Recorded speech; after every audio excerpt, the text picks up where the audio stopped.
Lexi from Hair and Makeup by Padilla. Thank you so much for coming back to my channel. First, I want to give a quick shout out to my brother for making that awesome video intro. His stuff will be linked down below.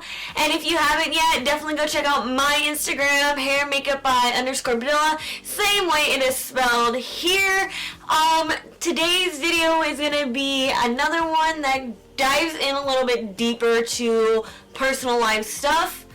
My coworker Andrew Marty is going to be sharing his experience and how he went to jail for 7 months, and he's going to answer some personal questions for us and just kind of explain what happened and what jail life was like to hopefully prevent other people from going down the same path he went, or understanding even just what those people go through and the mentality that they have to go through and just how they have to live their life and how life afterwards is for them. So Andrew Marty is going to be joining me here in just a second. But thank you so much for coming back to my YouTube channel, and I really hope you guys like this video. If you have any other video requests, please feel free to message me, and I will definitely try to make all those videos happen. Anyways, let's go ahead and jump into this video. It all started, like, my ex texted me one morning that she bought me some Beats headphones, and her text was, if you don't give me back those Beats headphones, my stepdad's gonna come and take them from you. So told my best friend, he went and got the firearm, and I didn't know he loaded it. And then, you know, once he went over to the door and acted like he was shooting it, took it from him, and after that, I, just was playing around with it as well, and now I know, firearms are no joke. But pointed at him as he's kind of just standing in the doorway of my room, and I thought the safety was on. Nope. Gun went off, went through his left ear, and I started giving him CPR while the 911 was on the phone, and it was just hard, knowing, because they were like, can he breathe? Is he responding? And you're just standing there, like, looking down at him, and you're just like, no, he's not. Like, it's hard, and I still have, like, every now and then I'll have, like, glimpses of him just laying there, dead in my head, and it takes a toll on you. So I proceeded to kind of do CPR until paramedics got there. Then the paramedics kind of brought in the sheriff and police department, and I was handcuffed. Went to the police station. They interviewed me, his girlfriend, a couple of girls that were there, that we're hanging out with the night prior.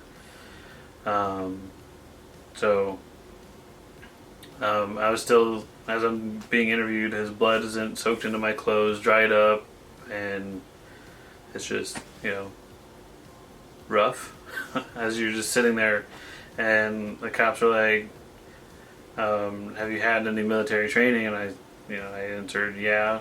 I mean, a couple of weeks in the Air Force basic training. Wouldn't necessarily call it as firearm training. Where did you get it? How did you buy it? Nebraska Furniture Mart, the basic answers. Then they said, how did you know he was dead? Have you seen anybody die? And I was like, well, I know he's dead because his eyes were cloudy, and it was rough. By the time I actually changed clothes, I didn't even get to see my brother or anybody. They took me right from the police department. My brother brought me clothes to the police department. Went there to Dodge County courts. Took me downstairs where the jail is for them. It's just a holding unit.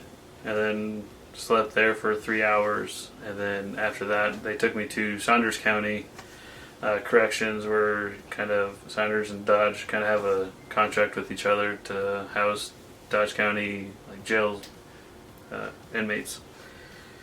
So I was there from late or mid-late January till June, and then got out, was working, had to go back in for July, and had a 2.5 year probation. Every year on the anniversary date I had to go to jail for 24 hours, and now I'm here. Did you have a court process at all? Like, yeah, so pretty much how it worked is I'd call my lawyer every day to check in, see if there's any new court dates, or they just come wake me up in the morning like, hey, you got a court date, let's go. They did it that way, so like KETV or Channel 3, I don't know what their stuff is, or Channel 6 wouldn't be there. So they kind of played it by ear to try to get the media away from it. They first offered, 5 years in prison. My lawyer and I, agreed that he's seen it go to probation for something like this, especially with it being in a small town. So he was willing to take it all the way up to, the Supreme Court. So we told the state attorney for Dodge County that, no, we're not going to take the deal. So then the second offer was 2.5 years probation with 240 hours of community service. My lawyer came back and said this is probably going to be the best deal. The only thing is you got to plead no contest, and instead of all these charges I had, manslaughter, terroristic threats, third-degree assault, and use of a firearm to commit a felony, use of a firearm within city limits. That's why now I'm only convicted with manslaughter and third-degree assault. how does his family feel towards you? So we grew up together. We were best friends for 18 years. I've heard, countless of rumors as to why this event happened. From me and him got into a huge argument because his girlfriend at the time was my ex of 2 years prior. Then it was something as little as we were arguing over, food. But I have a no contact order in place between his family and mine, so I can't even talk to him. I can't send him a message saying I'm sorry. Can't send him a letter. Even my grandparents, when my grandfather was alive and I was in jail, they went over to his parents' house and to even say they're sorry, and his parents slammed the door in my grandparents' face. And ever since then, that's all I know. They blame you for everything, even though it was an accident, they still blame you. And yeah, even when I first got out, I checked my old Facebook. Had death threats. I had threats from his side of the family, even people I didn't even know existed. That claimed to be his best friend, best person in his life, this, that, and the other thing. But I can't even, send my condolences or anything. And when I was in court, I'd turn around and his father would just give me the death glare, and you could just tell by the way he was looking at me that, he was very angry. So you were in jail for 7 months. So do you still talk to any of the people you spent time in jail with? So I do have one person on my Facebook that, messaged me throughout the year just saying, hey, what's going on? He actually taught me how to play pinochle, so that was really fun. That's about it. So just one person? Yeah, just one person out of the 6 people that, I was kind of close with, I would say. So. Is he out now? Man, that man's a jailbird. He flies in and out of... Oh, okay. Okay. Do you have any funny stories from the 7 months you were in there? So the same guy that, messaged me throughout the year, he would get letters because his girlfriend at the time was in jail because they got caught doing drugs. I know perfect role model, right? That they would both kind of, PG-13 play with each other through letters. Love that.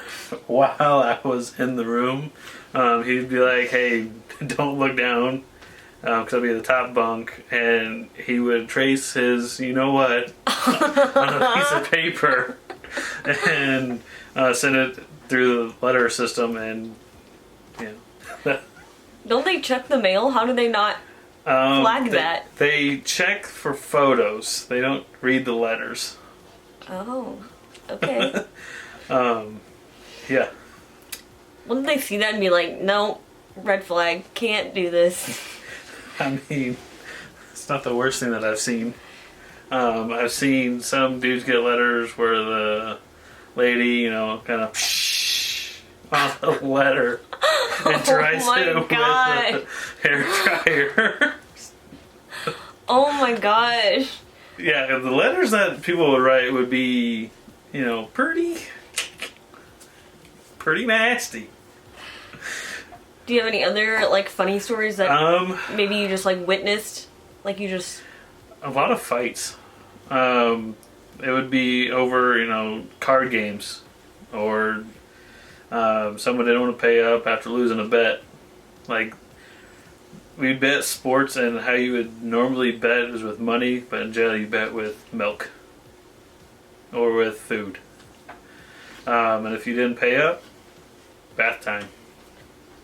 Did you ever participate in that? Oh God, no. I mean, I made my bets, but I always paid up. So, that's probably the funniest I've seen. Do you have any regrets? Obviously, the whole incident, but if I could go back in time, I wouldn't have given my ex the time of day.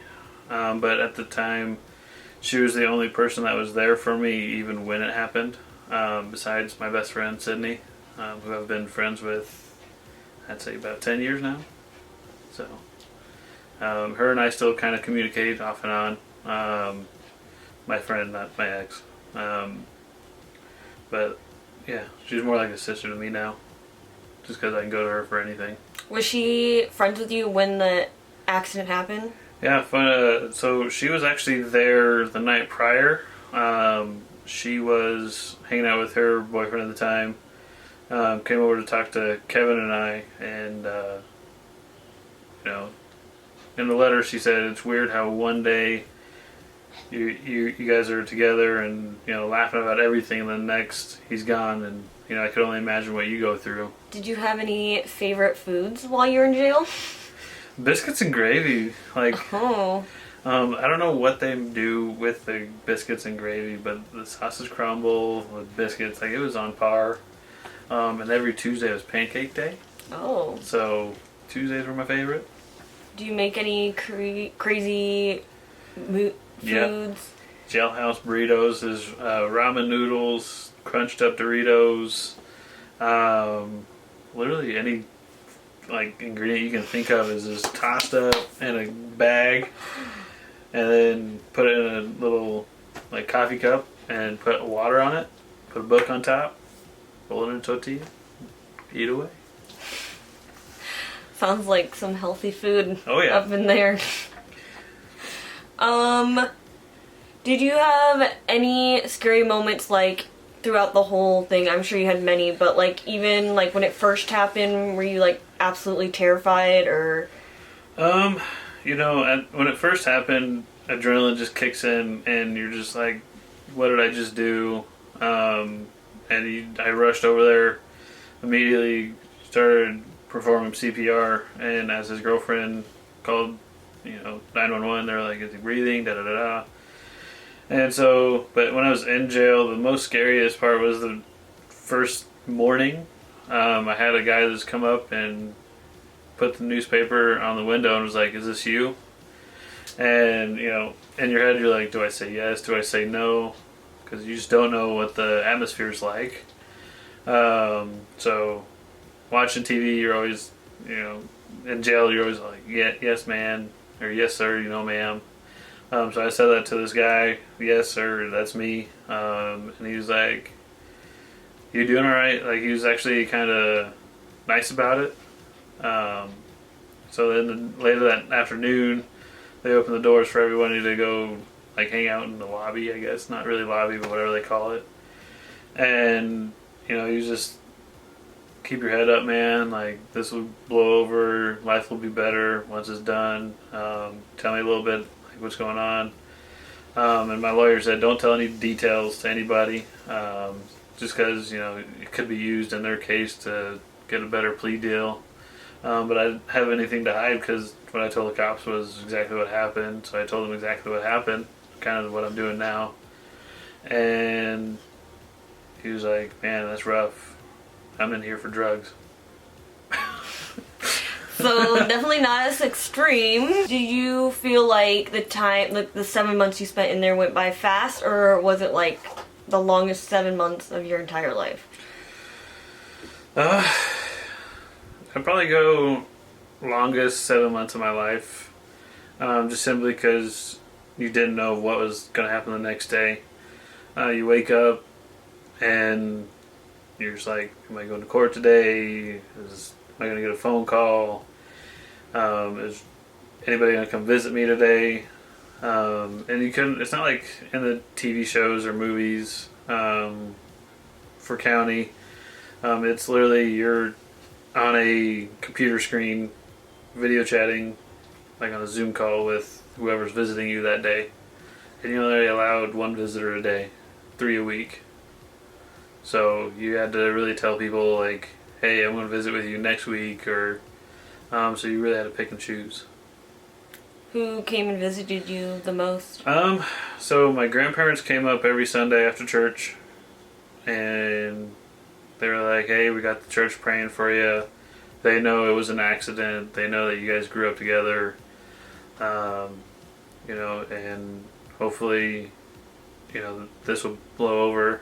And so we just, at the end, like last 5 minutes, we prayed together. So, and then second would be my ex. And then third would be my best friend, Sydney. So. What was your first initial thought after the accident? Going to jail, going in jail, immediately after. Immediately after. I ruined my life. The life will never be the same. That I just killed my best friend. And not very many people know. Like, if you were to talk to me at Best Buy, like we talked about it last week or last time we were hanging out. Mm-hmm. Nobody even could imagine me being a felon with how my personality is. It's just who I am. Do you feel like there was any positives that came out from this whole situation? I learned how to play pinochle. Well, that's one. Two would be, you find out who your friends are, whether they're there for, because of him or because they actually want to be your friend.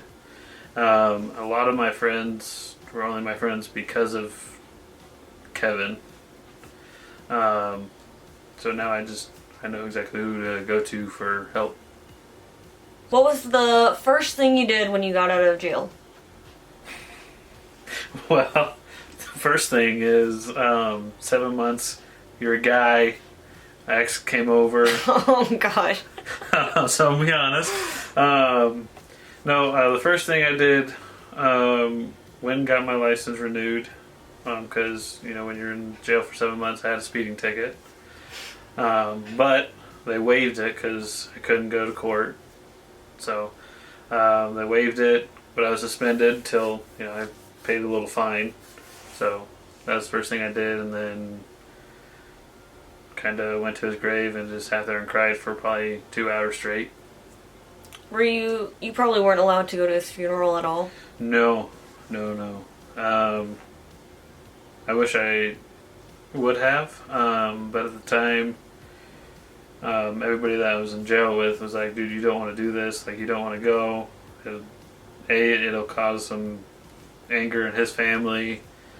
B, it's just not the right thing to do right now. Were you even given the option to go, or?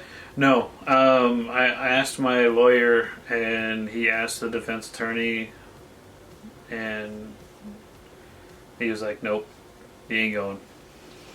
It probably would have been hard to, like, have to see him in the casket, and especially after, like, a few days when you've, like, had time to process all what fully happened. Yeah. It was, like, even to this day, when it's really quiet, I just, like, venture off and relive that day. For the first, like, couple months, I was actually having nightmares of it being me instead of him. And it was really just rough. And I went to the nurse there, and they don't prescribe meds, so it's like, just drink water. Yeah, anything you go to the nurse for, just drink water. Oh, gosh. So, you know, you're having a heart attack, drink water. That is insane. And I had a seizure there, and the nurse was like, hey, you're fine, just drink water. Do you know what caused your seizure now, or? Anxiety. So, originally I was on anxiety meds for when my dad passed away, but, you know, they don't allow you to take meds in, and it's up to the nurse's discretion if they want to give them to you. So, the nurse was like, yeah, he's fine. So, yeah. Oh, okay. That surprises me that they wouldn't give meds and... So they do if it's like diabetes and stuff like that, but for anxiety they're like, just drink water, you'll be fine. Yeah, that's not a good solution. Especially because it probably would help so many people in jail if they could actually have access to, like, antidepressants or anti-anxiety meds. Like, maybe some of them wouldn't be going back in there if they could get out of that situation and get out of that headspace. Yeah. Like, a lot of the guys that I was in jail with literally just said, you know, I do drugs because, A, I can't afford the prescription, B, it's just, I get a better feeling out of it. And it's like, well, you can't afford it because you're in here. You get out and you start doing drugs again. So, you know, it's kind of a double-edged sword. And we're like, yeah, no, I can't afford it because the government's screwing us all over. Oh, okay. Yes and no. How do you feel like this whole experience changed you, like, as a person, like, after it was all said and done? Obviously, you were one person before it happened. How do you feel like you've changed since then? Well, I'm not as, like, a jokester as I used to be. Weird as that sounds. But I used to be more of a joking person. I joke about anything and everything. Now it's just, I try to lean a certain way, I guess. And as soon as I start feeling that I'm going back towards the other way, you know, stop. Then I used to never believe in God. After my dad passed away, like I told you the other day, I haven't gone to church since he passed away. But when I was in jail, I picked up the Bible and, you know, I started going to church every Wednesdays. They'd bring a pastor in from Council Bluffs, Pastor Cedric. He's cool. He had a lot of energy, kind of brought me back into, you know, the spirit. But I'd read, you know, a chapter a day or a book, a page a day, and made God a promise that, you know, if I'd get probation, that I'd finish, you know, the Bible and everything like that. So I started from, you know, page 1 all the way to the very end. And a couple days after I finished it, my lawyer called and said, hey, this is the deal. You get probation, da-da-da-da. So. Do you feel like it was God, like, working in you to... change me to be a better person? Yeah. And it's just, like, my current relationship right now, she's not very religious. So it's kind of hard because, like, I have that personal story, like, I went through this and, you know, I can live by it. So, and once we started dating and got married, I stopped reading, the book, stopped going to church. So, yeah. But now you've been watching them online. I have. This is my third week going into it. All thanks to you. So thank you for that. You're welcome. I'm starting to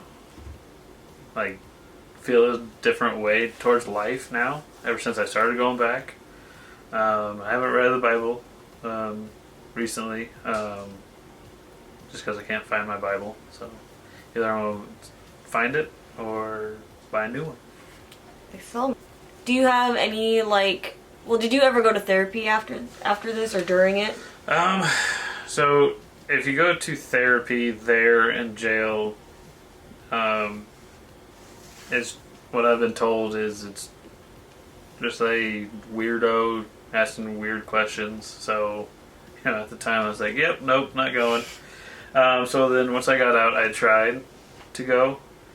It wasn't really helping because they weren't asking the right questions. One of the main obstacles that I faced was just the analogy that I put to words for my therapist at the time was it's just there's a huge rock in the way of me opening up about everything.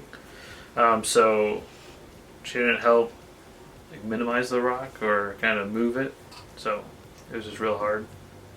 Have you thought about going back? So I've tried to go back. I used the free ones through work. Oh yeah. He was having me do worksheets, and I'm like, how's this helping? Mm-hmm. I've even explained that to him. He's like, oh, we gotta get through these worksheets, and then after the worksheets, we can actually dive in. It's like, no, I want to dive in now. Worksheets don't help. Yeah.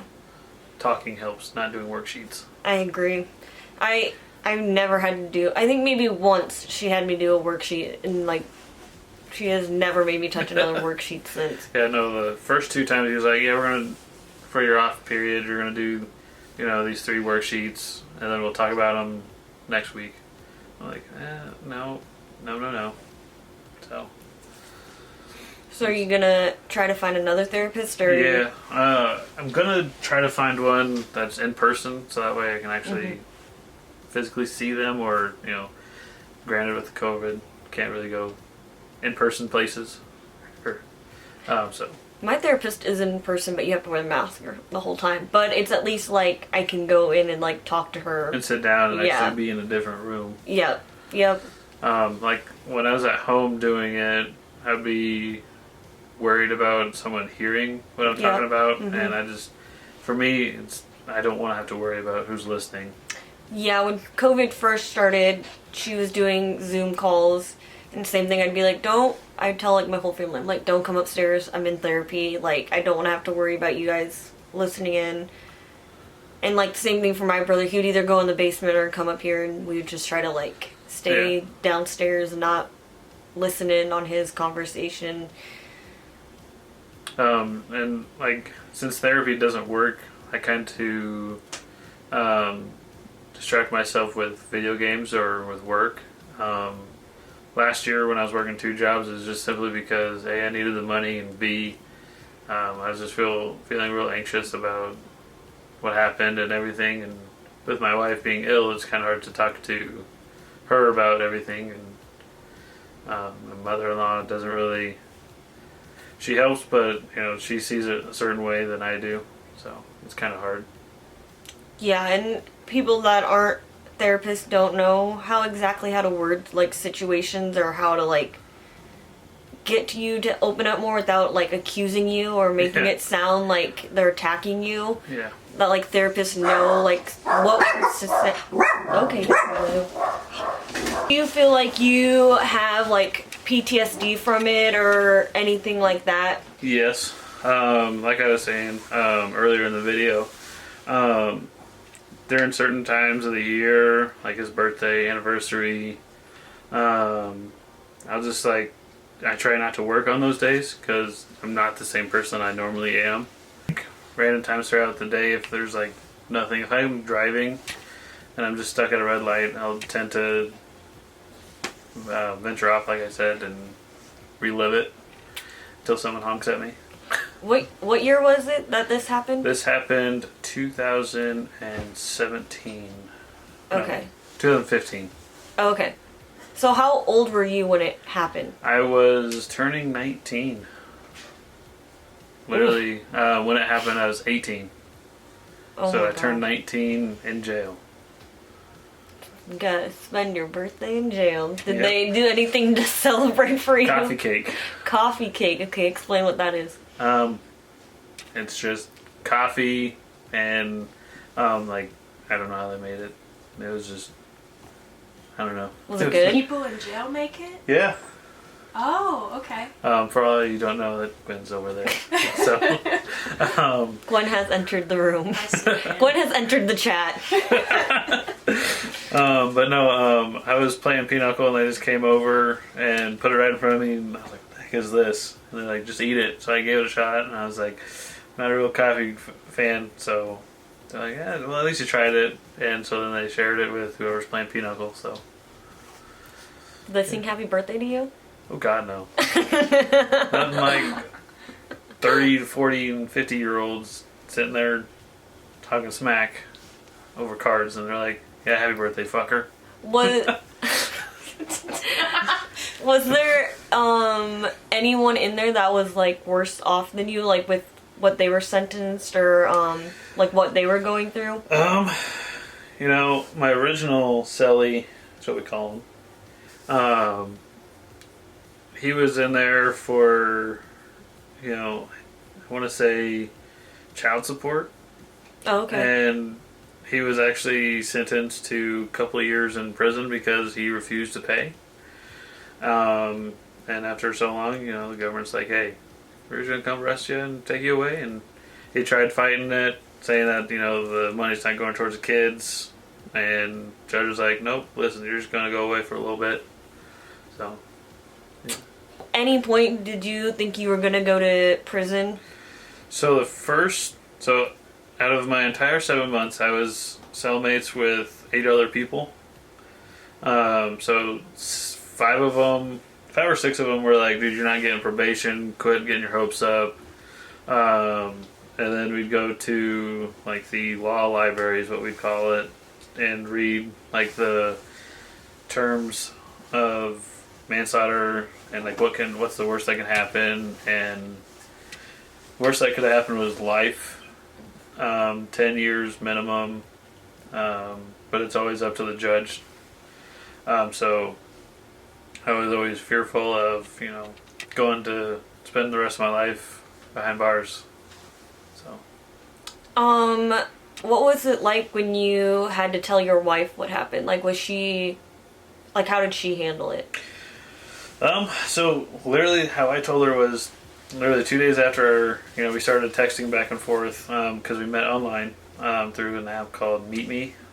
Told her 2 days later, like, hey, so this is going to be hard for me to tell you, but, you know, I'm a convicted felon, this is what happened, and, you know, she's like, wow, I gotta take, you know, a day to kind of collect my thoughts. I was like, you know, that's cool. If you don't want to talk anymore, you don't have to message me back, I'll understand. But later that night, she messaged me back saying, you know, hey, I got something to tell you too. But I go see like a skin doctor because she's got like, I don't know, what are they, cancerous cells or whatever. So she goes and gets them checked every so often. And so, you know, it's not like your story, but, you know, I just want you to know that, you know, life may get hard. And I'm like, you know, I'm here for you, with or together or not, I'm always going to be here for you. And so, yeah. So she was kind of like weary at first, but then she was just like, it is what it is. Yeah. Kind of. Oh, okay. That's a good woman. Because like Lexi told me that you guys were doing this. I'm just curious. Do you still like talk to like the family, or how Negative. I've got a no contact order in place. they think of like your sentence? If they thought it was like fair or So his family wasn't too fond of my sentence. When I got out, I went to the gas station to get gas. Went in to pay, and his aunt worked there. So I'm not supposed to, talk to her or be in like the same vicinity. And so I got gas, went to pay, went inside, and she literally just bawled her eyes out and gave me a hug. And I was like, I can't. If a cop comes in and sees this, I'm gone. Right. She was like, no, I understand. I feel bad for what happened. Like his aunt is really the only one that kind of understands what's going on. Okay. And was like, if you ever need anything, feel free to hit me up. I was like, I can't. Right. So, like, we're friends on Facebook, but I don't send her messages or anything. Gotcha. So, there's like a difference between jail and prison, right? Yeah. So jail is kind of county wide. Okay. And You're good. so jail is kind of county, and prison is state or federal. Okay. Does the stuff on like the show Beyond Scared Straight actually happen in jail, or is that or is that more prison? Because I know they go to like sometimes they go to like a prison visit, but I'm just curious. So like, is that like are there actually like dudes who are like 9'10" with like meat muscles, or So- like, you're my bitch tonight, or is that like No, that is not in county. Okay. You actually get in trouble for working out. Oh really? Yeah, like you can't do push-ups, you can't do nothing. If the guards come around and you're working out, you get into trouble, and then they either take your commissary away, which is kind of like grocery shopping, and if the only time you get to exercise is playing basketball in the gym. That's it. You can't do push-ups in the gym, can't do jumping jacks, can't do nothing but play basketball. You went out last night? You didn't come home until 3 a.m.? Were you with Lexi. that one guy? Is there anything So, felon obviously takes a lot of some of your rights Yes. away. Is there anything you wish that you could do that you can as a felon? Go to Canada. Some cruises that go to Canada I can't go on. Dang it. Can't travel outside the country at all, right? Dependent on the country. Mexico I can enter. Before we go on any vacation, I have to literally look up and see, like, do they check for background checks? I know Australia, I can't even think about going near it. So on Carnival and Norwegian cruises, I can get on their boats because they go out of Seattle or like on the west coast. But like for Disney Cruise Line, I can't get on their boats because they go out of Vancouver. I thought you were just gonna say because they're Disney. So- Like they're Disney don't approve killers or whatever. I've actually been on 2 Disney cruises and 1 Norwegian, so they don't really care. Oh, gotcha. And then in 5 years, I can actually apply to be pardoned by the state. And what that means is I get all my rights back, whereas expunged, where some states do, Nebraska doesn't. Expunged means the incident never even happened. Okay. Whereas the pardon just means, yeah, this happened. He's got his rights back. He's good to go. So did they charge you as an adult then? They didn't Yes. charge you as minor? So like if I was charged as a minor when I turned 18, then like 18 in the state of Nebraska is like a gray period. You can either be charged as an adult or a child. It's really up to the judge. So if they were charging me as a child, the second I turned 19, it would have been washed. But with me being so close to being 19, then they're like, no, we got to charge him as an adult. So now that's going to be on my name to the day I die. What, 7 months? Yeah. When you came out, how hard it was for you to integrate back into society and find a job? Well, it was really hard because everybody knew what happened. Like, I'd go into an interview and they're like, yeah, this is just formality, we're not hiring you. Like, it was really hard to find a job. So my first, like, actual full-time job was the Mark. Worked there for a year. Then I went to KFC, that's where I worked with my wife and kind of actually got to know her. From KFC I went to work for Tyson Tyson to work there in the Mark. Quit the Mark, went to Best Buy, and then now I'm working full time at Best Buy. Did Best Buy say anything to you when you interviewed? No. Even though they do background, they do background checks. I was like, well, I'm not gonna get the job because they do background checks. But then Katie didn't even ask about it. Jim or Colton, who was the first interview that I had, didn't even ask. Like, I even told them, like, hey, I seen on there that y'all do background checks. I'm a convicted felon, so I'm gonna be upfront with you. And they're like, no way. Like, yeah. I feel like Best Buy would ask, because I feel like they ask some crazy questions, and I told them up front about it. I was like, hey, maybe they just like that you were upfront about it and didn't try to hide it. Yeah. But I feel like they're so weird about who they hire there. I mean, they hired y'all. Oof. Marty, Yes. pay attention. Okay.